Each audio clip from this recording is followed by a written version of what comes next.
Assalamualaikum warahmatullahi wabarakatuh. Nama saya Dafa Fauzan Mustafa. Saya akan mempresentasikan tentang pajak penghasilan. Pajak penghasilan dalam kurung PPh dikenakan terhadap subjek pajak atas penghasilan yang diterima atau diperolehnya dalam tahun pajak. PPh dapat dikenakan atas bagian tahun pajak jika kewajiban subjektif mulai dari bagian tahun-tahun. Pajak adalah tahun takwim. Jika tahun buku tidak sama dapat menggunakan tahun buku asalkan berdurasi. Dasar Hukum Undang-Undang Nomor 36 Tahun 2008 tentang perubahan keempat atas UU Nomor 7 Tahun 1983 tentang pajak penghasilan. 1. Peraturan pemerintah dalam kurung PP. 2. Keputusan Presiden dalam kurung Kepres. 3. Peraturan dan keputusan Menkeu dalam kurung PMK dan KMK.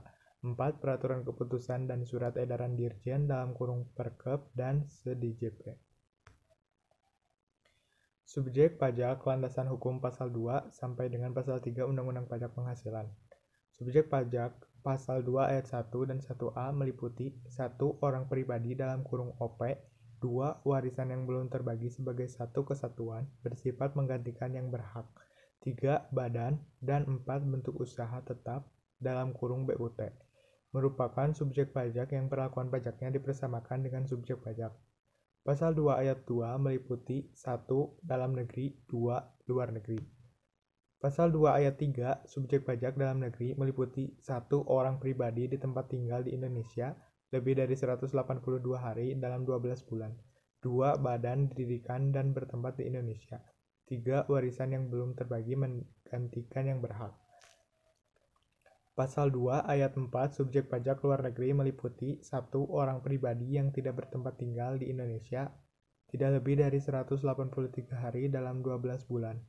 2. Badan yang tidak didirikan dan bertempat di Indonesia. Pasal 2 ayat 5 bentuk usaha tetap meliputi 1. Orang pribadi sebagai subjek pajak LN. 2. Badan sebagai subjek pajak LN. Bentuk usahanya adalah sebagai berikut. 1. Tempat kedudukan manajemen. 2. Cabang perusahaan. 3. Kantor perwakilan. 4. Gedung kantor.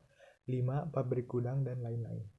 Pasal 2 ayat 6 tempat tinggal atau kedudukan WP meliputi 1. Tempat tinggal orang pribadi.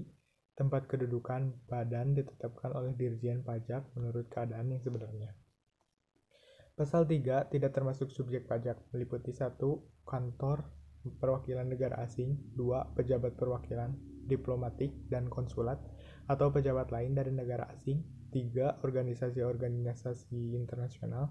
4. Pejabat-pejabat perwakilan organisasi internasional. Demikian presentasi dari saya. Assalamualaikum warahmatullahi wabarakatuh.